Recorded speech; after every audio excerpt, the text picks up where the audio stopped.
Dan saya kira message ini juga kita tujukan kepada presiden yang akan memerintah nanti, bahwa rakyat sudah begitu muak dengan kejahatan Joko Widodo, maka jangan coba-coba bagi Prabowo untuk melindungi.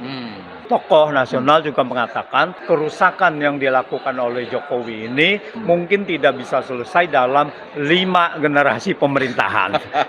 Begitu rusaknya gitu. Pak Prabowo, tunjukkanlah bahwa Anda prajurit Sabta Marga, pro rakyat, pro hukum untuk bagaimana Indonesia itu menjadi lebih baik ke depan. Koreksi harus dilakukan segera sejak dia hari pertama memerintah.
Beberapa minggu yang lalu ada diskusi FTA, Forum Tanah Air, kemudian dibubarkan. Kita tidak perlu mencari-cari siapa yang membubarkan, tapi semua orang sudah tahu. Dan ternyata tidak berhenti dari situ, bahwa teman-teman bersama Bang Faisal Assegaf ingin melakukan semacam diskusi juga sebenarnya, yaitu forum kebangsaan, silaturahmi kebangsaan. Kita tahu bahwa semua sudah diatur melalui gedung Balai Sudirman. Ternyata alasannya gedung tidak berani melanjutkan kontrak itu. Sampai akhirnya kemudian kita mencari di gedung Bidakara. Sebenarnya apa yang dikhawatirkan terhadap diskusi ataupun silaturahmi seperti ini? Ternyata paling tidak ada satu. Ya.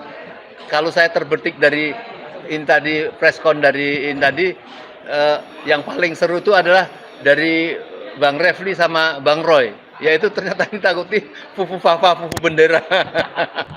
Nah, kita alhamdulillah masih bisa bertemu dengan 4 tokoh yang menyampaikan preskon tadi. Mungkin dimulai dari kanan saja. Kira-kira sebenarnya apa sih yang dikhawatirkan terhadap itu, Bang? Ya, biasalah. Kalau kita lihat kan sekarang ini rezim ini kan selalu melakukan cawe-cawe ya, selalu melakukan cawe-cawe terhadap apa saja ya gitu. Jadi mulai dari kemarin ketika ada teman-teman FTA itu bikin acara di Kemang, dan kemudian malah waktu itu dengan sangat brutal ya bubarkan, itu kan luar biasa. Tapi kan teman-teman juga nggak bubar waktu itu. Habis itu justru bikin press conference. Nah, kita juga kemarin karena sudah diumumkan, dan meskipun agenda kita itu kan sebenarnya silaturahmi, tapi memang tidak bisa dihindari, Bang. Silaturahmi itu nanti akan mengkristal dan akhirnya akan menggulung. Ya, kalau istilahnya si Fu Fafa ini bagaikan bola salju yang turun dari atas gunung gitu. Seperti landak. Padahal landak tuh nggak kayak gitu. Itu kepikirannya kan sesat juga. Nah, jadi pemerintah mungkin atau rezim tepatnya itu mengkhawatirkan akan terjadi eskalasi masa yang besar. Tapi menurut saya eskalasi ini memang akan terus membesar, karena ini memang sudah sunatullah ya, sudah suratan yang nantinya harus terjadi. Karena seperti kita lihat dalam rezim ini setahun terakhir terutama ya, meskipun saya sih lihatnya sudah semenjak awal, tapi itu kan masyarakat baru merasa gitu. Dan kita sebagai civil society itu kan mengingatkan, dan kegunaan dari forum 14 Oktober besok itu kan kita sama-sama kita bersatu untuk menegaskan gitu, bahwa meskipun nanti tanggal 20 Oktober itu akan ada pergantian pemerintahan, dan biasanya memang rezim yang sesudahnya itu menganut asas dalam tradisional itu mikul dur mendem jero. Mikul dur mendem jero itu meninggikan yang baik-baik, menghilangkan yang tidak baik. Tapi menurut saya tidak adil juga bangsa ini. Kalau apa? Kalau seseorang yang sudah berbuat salah selama bertahun-tahun itu dibiarkan, gitu. Karena Bung Karno pun mengalami dulu, ya. Bung Karno itu kan mengalami apa yang disebut bukan mikul dul menjem jeruk. Beliau juga ditangkap dan diadili, ya, meskipun penangkapannya itu dalam tanda kutip karena kan pengisolasian beliau di Wisma Yaso waktu itu kan sebenarnya sama juga ditangkap gitu, dan tidak bisa kemana. Padahal beliau itu adalah presiden Indonesia pertama dan proklamator bangsa kita yang kita sangat-sangat jasa beliau itu sangat besar terhadap bangsa ini gitu. Dan akhirnya terjadi. Nah, memang Pak Harto tidak sempat dibegitukan karena memang Pak Harto memang sempat diadili tapi kan tidak selesai, ya gitu, sampai dengan beliau wafat. Gus Dur juga meskipun beliau itu di-impeach waktu itu, tapi kan juga setelah itu turun no problem. Pak Habibie juga meskipun pidato pertanggungjawabannya ditolak, ya. Tapi kan juga waktu itu tidak ada apa-apa terhadap demikian juga Bu Mega dan juga Pak SBY karena memang ya relatif smooth pemerintahannya. Nah, tapi kalau ini kan baru kali ini saya lihat gitu di Indonesia, kecuali pada tahun 65 ya gitu, itu sama dengan kondisinya. Rakyat itu sudah merasakan betul bahwa apa yang dilakukan oleh rezim ini itu tidak benar. Jadi ya nggak adil lah rasanya kalau seseorang yang tidak melakukan hal dengan tugasnya kemudian dibiarkan bebas begitu saja dan kemudian hanya dilupakan tuh. Jadi makanya itu yang dikhawatirkan, jangan-jangan kita memicu ke arah sana. Tapi menurut saya ya apa salahnya, karena kita kan mengingatkan masyarakat untuk menggunakan logika dan akal sehat saja. Itu. Jadi sebenarnya kalau orang selalu menyebut Mulyono itu sebenarnya dia ada kekhawatiran nggak? Ataukah waktu pertemuan dengan Prabowo terakhir itu sengaja diekspos gitu ya? Ya, sebenarnya saya bukan ahli baca wajah ya gitu, tapi jelas betul bahwa sebenarnya sikap-sikap terakhir dengan selalu melakukan pengesahan, misalnya kemarin meresmikan IKN, ya Istana, kemudian yang satu dipaksakan tapi belum selesai, terpaksa Pak Prabowo nanti yang akan meresmikan, terus kemudian kemarin ketemu dengan Pak Prabowo ya gitu, dia itu kan tampak betul bahwa dia pingin mendapatkan kayak perlindungan, bahkan anaknya kan si Kaisang ya itu kan justru akan mengatakan kalau ada apa-apa yang ganggu gitu ya gitu, ganggu Prabowo maksudnya gitu. Itu kan maksudnya supaya pesannya ya supaya Prabowo melindungi ayahnya gitu loh. Jadi tampak betul sebenarnya kekhawatiran dia. Tapi ya makanya sekali lagi kita berdasar pada prinsip equality before the law saja. Jadi kalau semua orang tuh harus sama di hadapan hukum dan itu dia katakan sendiri. Setiap orang sama di depan hukum. Jadi kalau ada kesalahan ya diadili. Ya baik, Pak Marwan, kembali kepada diskusi ataupun silaturahmi kebangsaan yang tampaknya sebelum teman-teman itu mengungkap kayaknya sudah tahu dulu sehingga bagaimana itu ditutup-tutupi, dihalang-halangi. Itu saya setuju dengan nama Bang Roy. Kayaknya mereka tahu tadi bahwa khawatir pasti akan ada dari diskusi-diskusi ini sesuatu yang mengkristal yang akan mewujudkan tuntutan rakyat. Gimana Pak? Ya, saya kira itu sangat jelas dan ini juga menggambarkan sebetulnya Jokowi itu merasa tidak aman karena sudah melakukan banyak kejahatan secara hukum, sosial, politik. Artinya kita bisa katakan dia sudah memerintah dengan menghalalkan segala cara. Rakyat sudah tahu itu dan dia sudah tidak akan berkuasa lagi, maka dia sangat khawatir. Nah, ternyata sebelum lengser itu pion-pionnya atau orang-orang yang di sekelilingnya ini coba untuk mengamankan. Bisa saja ini memang otomatis, tapi saya sangat yakin ini juga atas perintah Joko Widodo yang khawatir dan ketakutan itu gitu. Nah, kita berharap dengan acara ini apa yang selama ini kita tuntut itu bisa akhirnya terlaksana. Kita terus menyuarakan ini. Nanti tadi saya sampaikan bahwa ini adalah titik awal tanggal 14 Oktober nanti, Senin ini adalah titik awal bagi rakyat untuk menuntut supaya Joko Widodo yang sudah melakukan pemerintahannya menghalalkan segala cara itu ditangkap dan diadili. Ini jelas message-nya. Dan saya kira message ini juga kita tujukan kepada presiden yang akan memerintah nanti, bahwa rakyat sudah begitu muak ya dengan kejahatan Joko Widodo, maka jangan coba-coba bagi Prabowo untuk melindungi. Dan saya kira kalau dia ingin langgeng berkuasa, maka harus mengikuti Prabowo, harus mengikuti kehendak rakyat. Jangan justru melindungi Joko Widodo yang sudah tadi memerintah menghalalkan segala cara. Disebut sebagai legalized authoritarian. Ya, orang yang seolah-olah berkuasa secara legal, tapi faktanya memang otoriter. Dengan apa? Dengan merubah banyak aturan dan melangkahi lembaga-lembaga tinggi negara yang lain seperti itu DPR, Mahkamah Konstitusi, Mahkamah Agung, KPK jadi alat politik untuk kepentingan Jokowi. Maka ini sudah harusnya diakhiri dan tidak bisa, saya kira Jokowi ini dibiarkan pulang ke Solo lalu tinggal dengan rasa aman di Solo. Dan sudah ada gerakan sekarang untuk ada penyambutan dan terima kasih. Oleh siapa? Oleh orang-orang yang tadi masih dilindungi atau melindungi atau bagian dari Joko Widodo. Karena itu saya menghimbau teman-teman di Jawa Tengah, Jogja, Solo, Semarang, datang ke Solo waktu Jokowi pulang dan siapkan demonstrasi besar agar akhirnya Joko Widodo atau Mulyono itu ditangkap. Saya kira itu mungkin. Ya, baik. Nanti ada satu lagi yang kita kejar, Pak Marwan. Ini pada Pak Antoni dulu, Pak Antoni. Kan rakyat ini kan juga harus diperhatikan ya. Artinya sudah bertahun-tahun protes, demo, dan sebagainya. Dan sekarang ada yang sudah berpikir, ini kalau digini-giniin terus pada rezim yang tidak tahu malu dan bahkan akan menghilangkan tuntutan rakyat, ada yang sudah mulai memproses ke pengadilannya. Menurut Pak Antoni, mana yang lebih efektif supaya itu tetap dilaksanakan penangkapan dan pengadilan itu? Apakah melalui gerakan-gerakan di lapangan seperti yang sekarang ini, tuntutan rakyat untuk segera ditangkap setelah pelantikan, atau proses pengadilan yang sudah berjalan, Pak Antoni? Ya, terima kasih Om Lim. Ya, apapun itu, bahwa intinya adalah penegakan hukum. Bahwa caranya itu bisa bermacam-macam. Ya, cara A, cara B, cara C tidak masalah, yang penting adalah penegakan hukum. Ketika rezim berganti, itu adalah sangat biasa bahwa rezim yang lama itu dikritisi. Ya, dikritisi itu dalam arti kekurangannya atau kesalahannya jangan sampai terulang di rezim yang akan datang. Ini kita mengingatkan.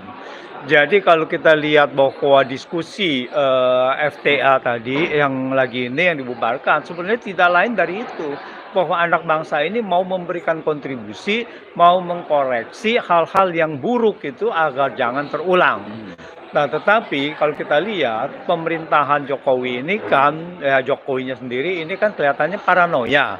Yang bisa menghentikan diskusi seperti itu adalah pastinya adalah kekuasaan. Ya, tidak ada yang di luar kekuasaan yang bisa menghentikan, memberikan instruksi untuk menghentikan itu. Apalagi kalau kita lihat yang diinstruksikannya itu adalah bukan official dari kepolisian, ya, tetapi bekerja sama dengan kepolisian, seolah-olah bahwa ini polisi menolak apa ya, ada itulah ya insiden-insiden yang akan ke situ. Nah, kalau kita mengingat bahwa pemerintahan SBY pada 2014 juga berganti setelah 10 tahun. Setelah 10 tahun menurut Konstitusi Indonesia setiap pemerintahan itu maksimal adalah 10 tahun dan harus siap diganti. Nah, pada masa SBY itu juga SBY itu mendapatkan cacian yang luar biasa pada awal 2014 sampai dia turun 20 Oktober 2014. Bahwa banyak protes dan sebagainya, ekonominya kurang dan sebagainya gitu. Itu banyak, tapi SBY menyikapinya sangat sangat bijak, negarawan dan sebagai proporsional untuk itu. Bahkan akhir-akhir ini seminggu yang lalu ya, SBY mengeluarkan pernyataan bahwa oke, saya juga memerintah pada saat itu banyak kekurangan, tetapi saya tidak menyelingkuhi konstitusi. Nah, ini artinya apa? Memang kita lihat bahwa dia banyak kekurangan dan dia mengakui itu, dan itu patut kita hargai karena kekurangan itu kita bisa maafkan. Tetapi Jokowi mengakunya Iya, apa? iya, iya, Bahwa iya, iya. maafkan kesalahan saya lah. Kesalahan di dalam konstitusi tidak bisa lagi Iya, iya, iya. dimaafkan. Dan kesalahan itu harus dipertanggungjawabkan, ya. Apalagi kesalahannya diduga atau terindikasi jelas bahwa ini ada kesengajaan. Kesalahan itu dilakukan secara sadar, secara sengaja. Kesalahan apa? Kesalahan membuat undang-undang, membuat peraturan, melanggar konstitusi. Jadi ini bukan kesalahan lagi. Kesalahan yang disengaja yang melanggar seperti itu adalah kejahatan Iya, konstitusi iya, iya. gitu. Dan kejahatan konstitusi ini ya mau tidak mau harus diadili, harus ada penegakan hukum untuk menjadi presiden, untuk menjadi contoh agar hal ini tidak diulang lagi oleh presiden-presiden yang akan datang. Iya, iya. Karena kalau kita lihat presiden di Indonesia ini memegang kekuasaan yang besar. Jangan sampai kekuasaan itu disalahgunakan lagi seperti Jokowi menyalahgunakan wewenangnya yang begitu besar itu disalahgunakan untuk represif kepada rakyat, untuk memberikan membuat rakyat sengsara dengan membuat undang-undang yang pro oligarki dan sebagainya dan sebagainya. Dan kita lihat bahwa di dunia ini itu banyak di Asia, khususnya di Korea Selatan, bahwa ada beberapa memang mantan presiden itu diadili gitu. Dan inilah yang kita harus tiru, karena negara tanpa ada kedaulatan hukum itu akan menjadi negara gagal, negara yang akan terpuruk. Salah satu prasyarat negara untuk bisa maju adalah negara yang menegakkan hukum, yang memberikan keadilan hukum sesuai dengan hukum yang berlaku di negara itu. Jadi di Korea Selatan ada 5-6 presiden yang setelah dia berkuasa maka diadili. Dan ada satu, ya dari 6 itu ada satu dia diadili karena dia dimakzulkan dulu baru diadili gitu. Nah, tapi artinya ini adalah satu hal yang sangat normal di negara hukum bahwa siapa yang bersalah termasuk mantan presiden harus segera diadili. Baik, sebelumnya kira-kira ada message atau satu catatan penting nggak bagi Presiden Prabowo kalau jadi dilantik pada tanggal 20 itu tentang kehendak rakyat yang keras terhadap kesalahan-kesalahan konstitusi yang dilakukan Jokowi ini, kira-kira akan memperhatikan nggak kehendak-kehendak rakyat itu? Karena kalau melihat dari pidato-pidatonya bahwa dia akan menggunakan menteri-menteri yang bagus pada zaman kemarin ini, bahkan menyebut-nyebut beberapa menteri yang rakyat melihat itu adalah rakyat yang menteri yang bermasalah, terutama masalah korupsi dan masalah-masalah pelanggaran-pelanggaran seperti rempang oleh salah satu menteri yang nampaknya mau ditempatkan lagi sebagai menteri. Itu kira-kira dengan sinyal-sinyal seperti ini akan diperhatikan nggak sama Prabowo? Ya, kemungkinan besar memang untuk seketika mungkin sulit sekali ya. Ada salah satu tokoh nasional juga mengatakan kerusakan yang dilakukan oleh Jokowi ini mungkin tidak bisa selesai dalam 5 generasi pemerintahan. Begitu rusaknya gitu. Jadi kita bisa, kalau saya sendiri melihat dan bisa memaklumi bahwa Prabowo pada saat ini tidak bisa secara frontal langsung menunjuk mengganti dan menteri yang bermasalah atau apapun lah begitu. Tapi yang penting dia berkeyakinan bahwa kebijakan dia harus bisa diikuti. Kalau menteri itu memang ada korupsi, ya silakan bahwa itu diusut. Nah, inilah yang kita harapkan, bahwa Prabowo tidak menghalangi kasus-kasus hukum. Nah, ini yang paling penting. Jadi kalau itu sudah ditegakkan, ya mungkin dalam lambat laun bahwa ini akan terbuka dan akan menjadi pemerintahan bersih. Itu adalah harapan rakyat. Atau beliau tidak melihat bahwa kalau ini orang yang kira-kira bermasalah, apa tidak ada kader-kader bangsa yang hebat-hebat ini untuk menjadi menteri yang new lah, yang terkontaminasi. Enggak, masalahnya ini adalah masalah dia bargaining. Kan ini semuanya bahkan yang PDI sendiri yang harusnya di luar pemerintahan kan sengaja untuk dirangkul juga Iya, kan. iya. Ini adalah semua bargaining. Nah, di dalam bargaining ini sampai sejauh mana bahwa oke, yang penting 20 Oktober ini adalah aman, lalu dari situ saya akan menindak yang bagi mereka yang mengacaukan kabinet lah ya, yang tidak ini jujur. Bahkan kalau nggak salah Prabowo terakhir kali mengatakan, anggota kabinet, para menteri, Anda ungkaplah sesuatu secara benar, jangan bikin kalimat itu diperhalus dan sebagainya, apa adanya dan sebagainya. Itu masih ada harapan. Jadi saya rasa ya kita harus memberikan waktu, berikut juga waktu kapan Fufu Fafa terbuka kan gitu. Baik. Ini sebelum ke Pak Marwan closing, ini ke Pak Roy dulu nih.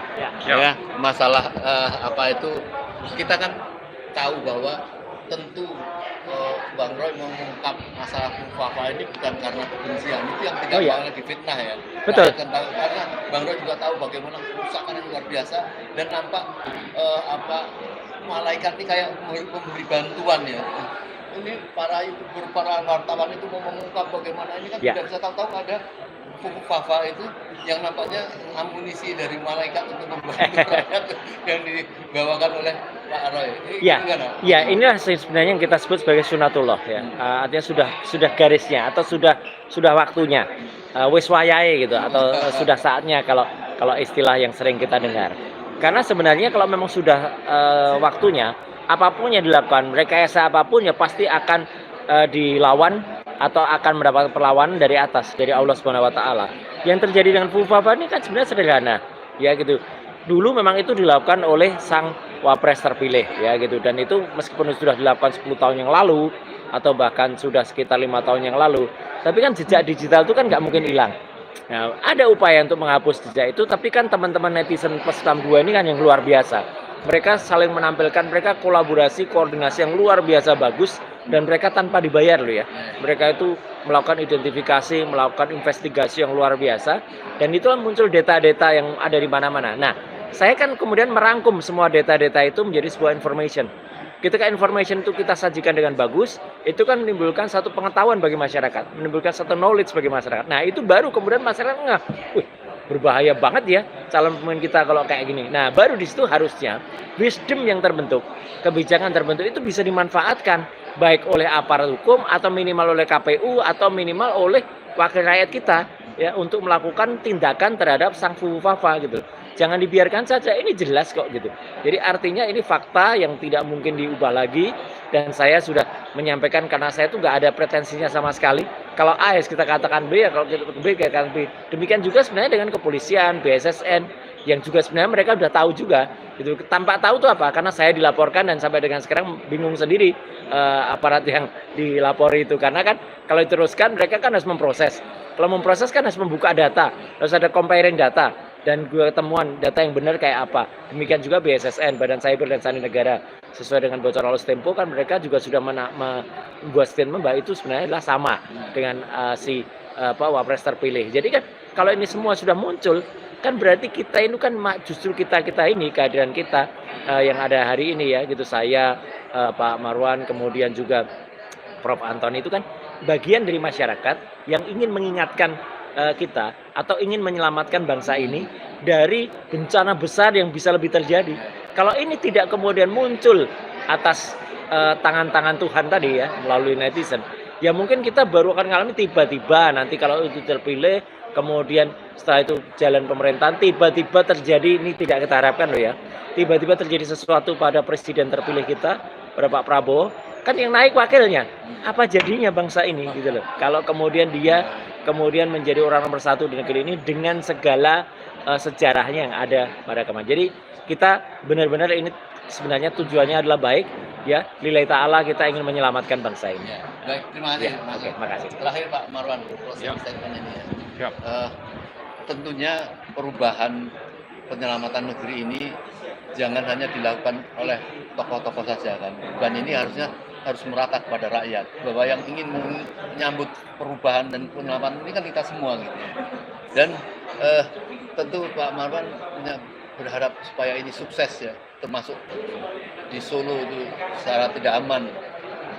Yang tidak pantas juga berapa hektar tanah yang untuk diperuntukkan dia itu seperti kayak pahlawan yang dihadiahi, padahal dia sudah melakukan kerusakan bangsa ini, tidak ada sayangnya pada rakyat, tidak melindungi rakyat, kok kemudian dihormati. Itu yang rakyat tidak rela untuk mewujudkan itu, supaya Pak Prabowo paham lah ya. Kalau tidak kan nanti akan bermasalah beliau juga, karena rakyat ini kan kepengen menyambut satu presiden yang baru yang betul-betul ada perubahan itu. Silakan Pak Orhan. Ya, makasih Om Lim. Jadi saya kira yang sangat penting sekarang adalah bagaimana konsolidasi semua unsur, ya, terutama tadi sudah disebutkan tentang guru-guru besar, kampus-kampus, mahasiswa, guru, aktivis dan sebagainya, bersatu untuk menuntut tegaknya hukum di negara Indonesia. Dan kita tadi menyebutkan 14 Oktober adalah titik awal penegakan hukum sesuai dengan pasal 1. Jadi konstitusi itu diawali dengan bahwa ini negara hukum. Dan kita berharap ini bisa ditegakkan karena sudah dihancurkan oleh Jokowi selama 10 tahun ini. Itu yang pertama. Yang kedua, kita ingatkan bahwa di samping pasal 1 tadi, kepada Pak Prabowo bahwa dia juga sudah mengucapkan sumpah prajurit, Sabta Marga, ada 7 sumpahnya, untuk bisa segera itu diwujudkan saat nanti memulai pemerintahannya tanggal 20 Oktober. Jadi gabungan dari ini sebetulnya adalah bahwa jangan sampai justru Pak Prabowo memulai pemerintahannya dengan menunjuk menteri-menteri yang justru ingin melanjutkan dominasi Joko Widodo. Dan ini saya kira akan didukung oleh oligarki. Nah, jadi saya kira bagi Prabowo yang harus menjalankan sumpah prajurit tadi dan negara hukum itu, ya, untuk bersatu bersama rakyat yang sudah terkonsolidasi menghadapi siapa? Menghadapi Jokowi, antek-anteknya dan oligarki, yaitu mulai tanggal 20 Oktober 2024. Inilah yang kita tuntut. Jangan justru memulai dengan membiarkan orang-orang yang selama ini sudah merusak bangsa, ya, bersama dengan Joko Widodo sebagai pemimpin oligarkinya, untuk terus ini bisa mendominasi kehidupan bangsa dan negara kita. Ya, jadi karena itu Pak Prabowo, tunjukkanlah bahwa Anda prajurit Sabta Marga, pro rakyat, pro hukum, untuk bagaimana Indonesia itu menjadi lebih baik ke depan. Koreksi harus dilakukan segera sejak dia hari pertama memerintah. Jangan kasih kesempatan 1-2 bulan atau 6 bulan bagi Jokowi untuk masih menempatkan orangnya di kabinet. Dan jangan pula ikut-ikutan, ya, bersikap nepotis seperti yang dilakukan oleh Joko Widodo dengan mengangkat anak menantu, besan dan sebagainya, atau ipar untuk ikut berkuasa. Saya kira ini jangan diulang oleh Pak Prabowo, dan itu saya kira kita suarakan ini dengan sangat tegas karena ini adalah hak rakyat untuk bersuara dan ini dijamin oleh konstitusi. Dan karena itu pula mari Pak Prabowo untuk memerintah sesuai dengan konstitusi juga. Terima kasih. Ya, baik, saudara, saya kira sudah sangat jelas sekali. Tadi di acara terakhir konferensi pers tadi, Pak Said Didu dengan halus mengatakan bahwa mulai tanggal 20 Oktober diharapkan pemerintah dan rakyat akan mulai mengurus, ya, si presiden, mantan presiden ini di satu rumah yang harus dibiayai oleh rakyat. Ya, itu saya kira halus. Jadi jangan kita bermimpi seperti kayak film Napoleon Bonaparte, ya, yang akhirnya Ratu Inggris dipenggal kepalanya dan ditiru oleh teman-teman Jogja membuat suatu karikatur. Nah, saya kira mungkin itu tidak. Ini kita bukan ada dendam, tetapi memang kejahatan yang dilakukan ini betul-betul supaya bersih, supaya berpihak kepada rakyat, maka pemerintahan yang akan datang bersikap terhadap ini. Kalau nampak justru tidak bersikap, bahkan menteri-menteri yang ramai yang dianggap oleh masyarakat itu bermasalah, tetap dipakai dan sebagainya, ini saya kira akan memberatkan Pak Prabowo sendiri apabila nanti akan dilantik yang akan datang. Paling tidak keinginan rakyat sudah tidak boleh, ya, tentunya Gibran dilantik, sudah secara fakta dari kejahatan yang dibongkar dan sudah dibuatkan kepelanggarannya terhadap seperti hukum tata negara yang oleh Bang Refli mengambil dari sisi-sisi penemuan-temuan di Fufuafa itu. Baik, kita tunggu tanggal 14 Oktober. Boleh rakyat berduyun-duyun untuk ke sana. Ya, semoga panitia cukup untuk menyediakan minum karena ini harus menyambut kemenangan rakyat dan itu merupakan titik awal, Pak ya. Baik, sekian. Assalamualaikum warahmatullahi wabarakatuh. Waalaikumsalam. Sip.